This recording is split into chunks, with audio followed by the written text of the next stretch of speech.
c'est le même Jésus dans l'islam? Ça, c'est ma première question. J'aimerais vraiment savoir, hein, premièrement. Est-ce qu'on parle de la même personne ou pas? Bon, déjà, il faut partir du principe que Marie a eu qu'un seul enfant qui a été le Messie attendu par les enfants d'Israël. Mais évidemment, c'est effectivement deux histoires qui sont racontées.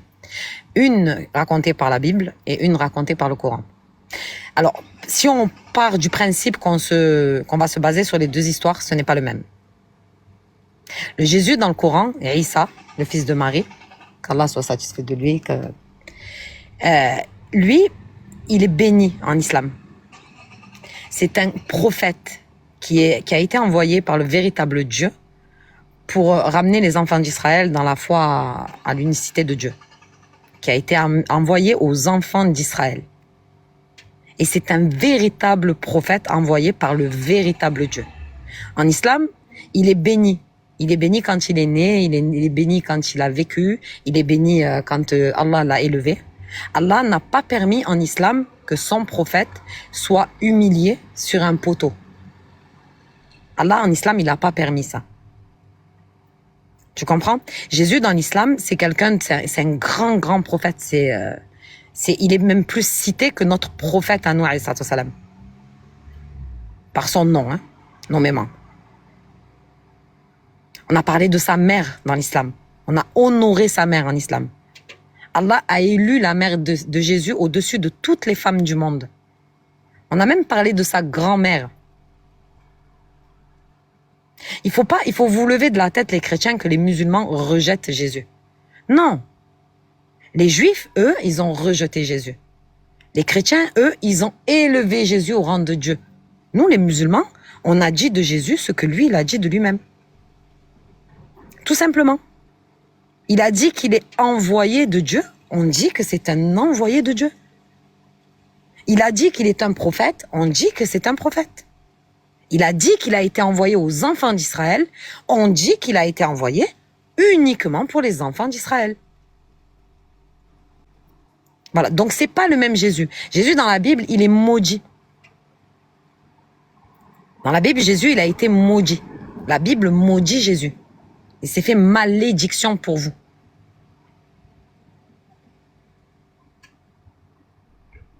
Donc c'est pas le même personnage, Kim. C'est le même personnage, pardon, mais c'est pas la même histoire. On n'a pas la même vision de Isa ibn Maryam. On n'a pas la même vision. Voilà. Pour les chrétiens, ils ont dit que Jésus c'était Dieu. Alors ils ont rabaissé Jésus, mais ils ont rabaissé Dieu, mais ils ont même rabaissé Jésus. Parce que ça serait Dieu qui serait venu dire devant le peuple qu'il est venu que pour les enfants d'Israël.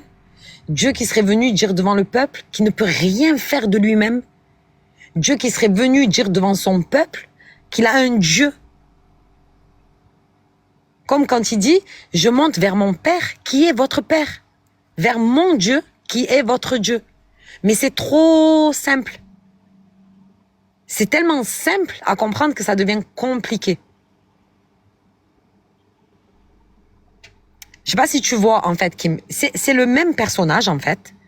Il s'agit bien d'une femme qui a eu une grossesse miraculeuse, sans père, sans l'intervention d'un homme, d'accord, qui a mis au monde un prophète qui s'appelle Isa chez nous et qui s'appelle Jésus dans vos textes, voilà.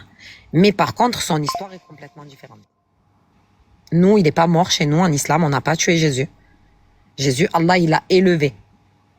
Il l'a élevé pour pas justement que devant son peuple, il puisse subir la malédiction du poteau et surtout la mise à mort des faux prophètes. Parce que je sais pas si tu sais, mais dans ta Bible, on te dit que si quelqu'un vient dire qu'il parle de la part de Dieu, mais qu'en vérité c'est faux, il devra être mis à mort. Donc si Dieu ne le sauve pas à ce moment-là, les Juifs peuvent se conforter et dire que si Dieu a permis qu'il soit mis à mort, c'est que c'était pas un véritable prophète. Voilà ce que je peux dire, Kim. J'ai bien suivi ce que tu as eu à dire. Après, tu me dis si je fais fausse route. À ce que je sache, dans l'islam, Issa, il a parlé dans le berceau. Et par rapport à l'histoire, Marie, elle s'est éloignée de sa famille et elle est allée dans un endroit où il y avait personne. Donc, si je fais fausse route, tu me le dis. Et ensuite, quand elle est rentrée avec le bébé. Et ensuite, le bébé, il a parlé dans le berceau. Mais lorsqu'on va dans la Bible, c'est une autre histoire. Parce que Jésus, il est né dans une crèche, il y a les mages qui sont venus, on a adoré Jésus, on a adoré le fils de Marie. Donc, du coup, moi, j'aimerais vraiment comprendre un peu pourquoi ces différences, en fait. Où se trouve réellement la vérité? Parce que si on voit déjà deux histoires différentes alors qu'on parle de la même personne, forcément, il y a une fausseté parmi les deux. Du coup, moi, j'aimerais vraiment bien comprendre. Est-ce que l'histoire dans la Bible, puisque la Bible, elle existait bien avant le Coran, est-ce que l'histoire racontée par la Bible, est-ce que le fait que les Juifs ont dit qu'ils ont crucifié Jésus, est-ce que tout ça c'est faux et que l'islam vient, je dirais, corriger ça? Donc moi, j'aimerais bien savoir en fait. Oui, effectivement. Effectivement, c'est ce que je dis et c'est ce que j'affirme. L'islam est venu amener la vérité sur l'histoire de Jésus. Quand tu dis Jésus est né dans une crèche, et les mages sont venus le voir, et les mages l'ont adoré. Bon, les mages, bon, peut-être que j'ai pas beaucoup de connaissances sur les mages, mais je crois que c'est des magiciens, non? C'est des idolâtres, les mages. Donc il faut surtout pas que tu prennes exemple sur eux. En fait, je prends par exemple, en fait là, moi je suis vraiment en train de citer les textes. T'as vu? Moi, je suis vraiment en train de citer. C'est pour ça que je te dis, nous, ce que nous disons, nous, on atteste que ce qui est raconté sur l'histoire de Jésus, la véritable histoire racontée sur Jésus, c'est celle qui se trouve dans le Coran. Déjà, c'est la plus cohérente. Parce que déjà, en Israël, tu sais, une femme qui vient vers son peuple avec un enfant, alors qu'elle n'a pas encore été mariée, officiellement, déjà, normalement, elle doit être lapidée. Déjà. Donc, nous, on sait pourquoi Marie n'a pas été lapidée. Parce que Allah, il a fait un miracle à ce moment-là. Son enfant au berceau a parlé. Donc, si toi, tu vois un enfant qui vient de naître, qui te parle, c'est sûr que tu vas commencer à trembler et surtout, tu vas te dire que là, c'est bien l'intervention divine. Bah, du coup, moi, j'aimerais savoir, parce qu'à ce que je sache, le Jésus dans la Bible, on sait où il est né à Bethléem, voilà, et tout. On a un peu l'histoire, son historique, en fait, on sait très bien où il est né. Moi, j'aimerais savoir, est-ce que tu peux me dire précisément où est né Issa, à partir de, bon, je prends un exemple, hein, à partir de 12 à 30 ans, qu'est-ce qu'il a eu à faire? Est-ce que le Issa du Coran, est-ce qu'il a eu les 12 apôtres comme celui dans la Bible? En fait, j'aimerais vraiment comprendre parce que jusqu'à présent, je trouve qu'il y a tellement de différences. Donc, j'aimerais vraiment savoir, est-ce que le Jésus dans la Bible avec les 12 disciples et tout, est-ce que Issa également, il a eu ces mêmes disciples ou dans le Coran également, c'est complètement différent. Bon, j'aimerais savoir, il est né où d'abord? Il a grandi où? Parce que je pense qu'il y a quand même, voilà, des informations. Voilà. Alors déjà, il faut que tu saches que le Coran, c'est pas un livre qui a été révélé. La parole d'Allah n'a pas été révélée pour te raconter l'histoire de Jésus de ses 12 ans à ses 30 ans. D'accord? Le message du Coran, c'est un message universel qui s'adresse à toutes les créatures dans le monde entier, pour tout le monde entier. D'accord? Et le Coran n'est pas venu pour nous raconter la vie de Jésus. Quand tu vas prendre les évangiles, eux, ce sont des récits de la vie de Jésus. Et dans les récits des évangiles qui, eux, se sont concentrés sur la vie de Jésus, tu vas trouver des centaines de contradictions. Sur la vie de Jésus, sur le personnage de Jésus lui-même. Jésus a dit ça, un va te dire Jésus a dit ça, l'autre va te dire non, Jésus a dit ça. Donc déjà, dans les évangiles, c'est embrouillé. Donc, dans le Coran, tu vas pas trouver toute la vie de Jésus qui est racontée. Dans le Coran, Allah, il va nous relater les faits de certains prophètes parce que l'enseignement dans ces faits-là nous est profitable. C'est pas pour raconter leur vie. Même pour le prophète, salam, le Coran ne va pas te raconter toute la vie de notre prophète à nous. Tu vas trouver ça dans les hadiths, ce que moi je vais comparer aux évangiles, sauf que pour les évangiles, il n'y a pas de chaîne d'authenticité. Mais moi je vais comparer les évangiles aux hadiths. Sans authenticité, parce que les hadiths, on va te dire qui a rapporté ça, de qui. Voilà. Dans vos livres, enfin, dans le Nouveau Testament, tu vas avoir des textes qu'on va te dire qu'ils ont été rapportés par des auteurs qui sont inconnus. Carrément inconnus. Ça veut dire, on prend la parole, on l'attribue à Dieu, mais par contre, on ne sait pas qui a dit ça. C'est des textes qu'on a retrouvés et l'auteur n'a pas signé. On ne sait pas qui c'est. Donc, si tu veux savoir si Jésus avait des disciples, oui, dans l'islam, Jésus a des disciples. Il avait des apôtres. Bien sûr. Maintenant, si tu me demandes si les apôtres de Jésus, c'est ceux qui se retrouvent dans la Bible, et est-ce que les apôtres ont bien raconté ce que les apôtres ont raconté dans la Bible? Non. Ça, Allahu a'lam, ça, je vais pas me prononcer parce que Allah n'a pas raconté la vie de Jésus dans les détails. Allah, il t'a donné des points fondamentaux dans la vie de Jésus. C'est que c'est un véritable prophète, qu'il a été envoyé aux enfants d'Israël, qu'il n'est pas mort, qu'ils ne l'ont ni tué ni crucifié, qu'il a défendu sa maman dès le berceau, et Allah l'a élevé vers lui, et qu'il sera un signe pour l'heure. Imagine-toi, déjà rien qu'un, franchement, hein, moi, des fois, je me pose la question. Déjà, tu te dis, si le prophète, alayhi salam, c'était un menteur. Si vraiment, hein, si on part du principe que vous ne croyez pas à cet homme-là. Mais pourquoi il va valoriser quelqu'un comme ça au lieu de se valoriser lui, de valoriser sa propre mère? Pourquoi il va valoriser quelqu'un comme ça? Pourquoi il dit pas que c'est lui qui va être le signe pour l'heure de la fin du monde? Pourquoi il va parler de Jésus? Pourquoi il va faire une descente, il va donner une sourate avec le nom de la maman de Jésus? Pourquoi il va pas prendre sa propre maman? Alors que c'est un bédouin, comme vous avez l'habitude de dire, en Arabie Saoudite. Dans la péninsule arabique, pardon. À la Mecque. Il peut se valoriser. Il peut parler de lui, il peut parler de sa mère, il peut parler de sa grand-mère. Non, mais par contre, il a cité les points fondamentaux de la vie de Jésus qui vont nous servir à nous pour la compréhension, parce que il y a une histoire avant le prophète, alayhi salam. Il y a une histoire. Tu comprends, Kim? En fait, je me dis que même si le Coran n'était pas parfait tel qu'il est, parce que le miracle de l'islam, en vérité, c'est le Coran. Mais même s'il n'y avait pas cette perfection dans le Coran, je me poserais des questions, moi, sur cet homme. Je me dirais, mais attends, lui, il était dans la péninsule arabique. Il dit qu'il a une révélation. Des centaines de milliers de personnes le croient. Et il se valorise pas plus que ça. Et il va donner l'honneur pour la fin des temps à quelqu'un qui est passé avant lui. Imagine-toi quelqu'un qui voudrait faire un mensonge. Ben déjà, moi, si je veux mentir sur quelqu'un, déjà, je vais rien changer de ce qui est écrit dans la Bible. Parce que si je veux dire que je suis un véritable prophète alors que je suis un menteur, pour qu'il puisse me reconnaître facilement comme étant prophète, déjà, je vais prendre les mêmes propos qu'il y a dans la Bible. Les mêmes propos que les juifs et les chrétiens m'ont racontés. Je vais rien changer.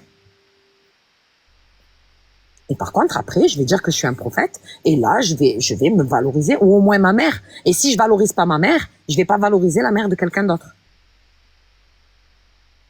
Mais oui, dans l'islam, Jésus, il a des apôtres, ses apôtres, ils l'ont suivi. Allah a même dit de Jésus qu'il va mettre au-dessus, qu'il va mettre ceux qui l'ont suivi au-dessus de ceux qui l'ont rejeté, en gros, jusqu'à la résurrection. Donc, Jésus en islam, il faut bien garder en tête que Jésus en islam, c'est pas personne.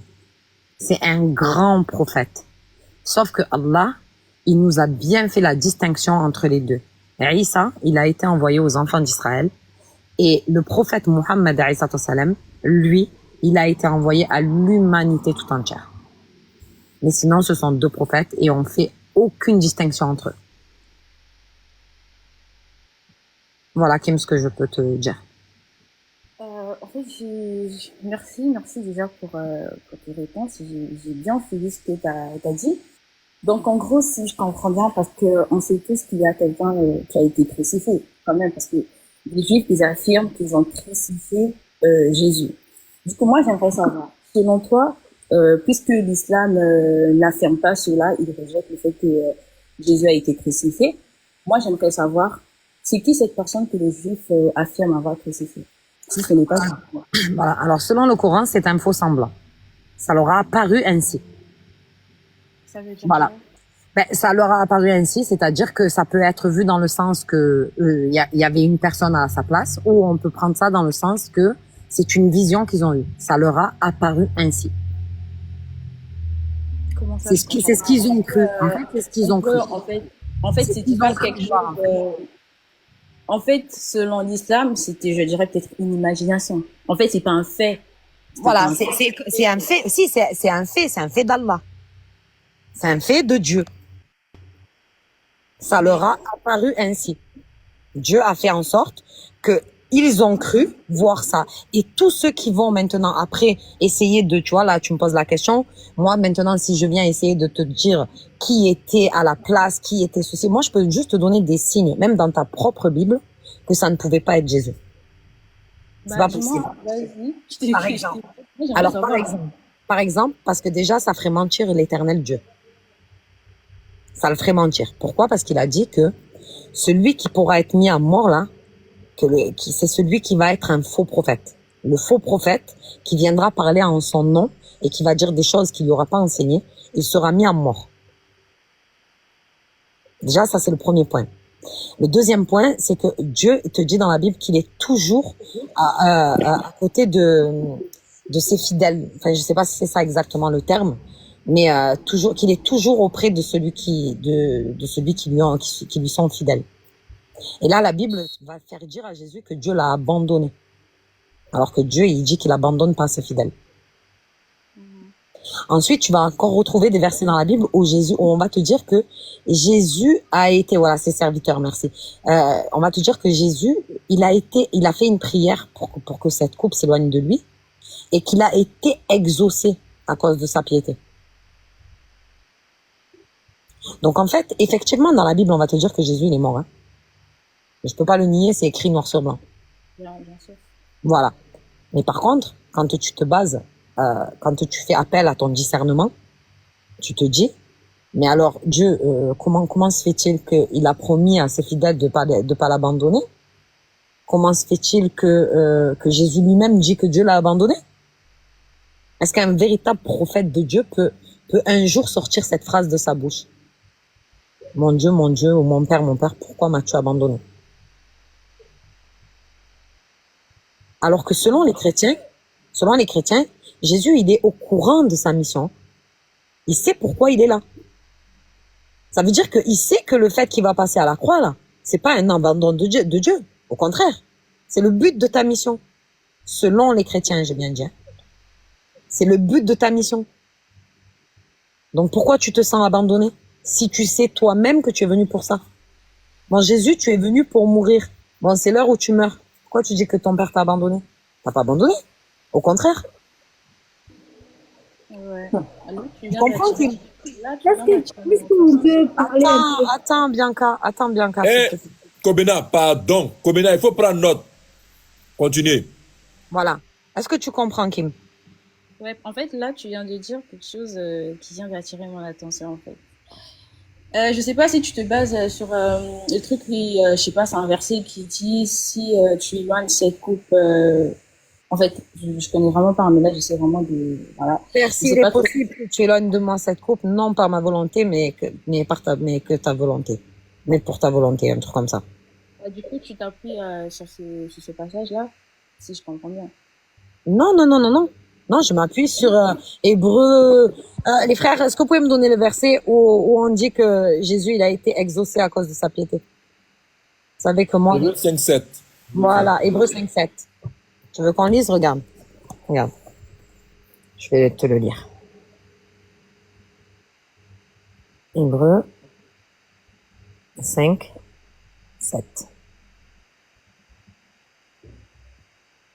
C'est lui qui, dans les jours de sa chair, ayant présenté avec de grands cris, avec des larmes, des prières et des supplications à celui qui pouvait le sauver de la mort, et ayant été exaucé à cause de sa piété.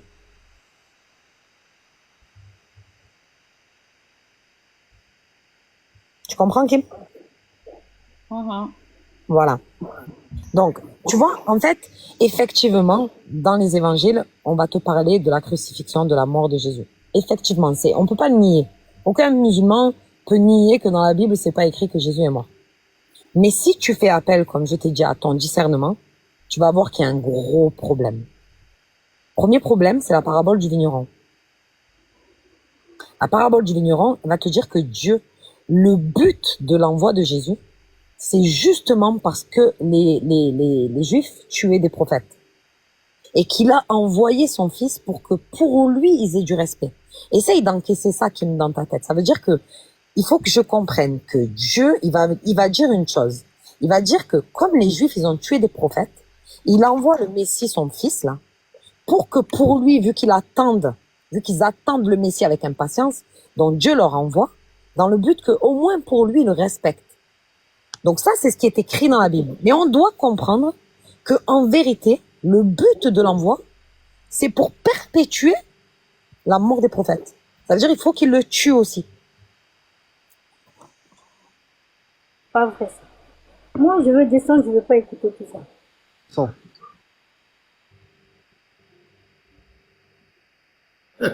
Il faut rester pas boucher les oreilles, madame. Il faut écouter la vérité. Pourquoi vous voulez pas écouter?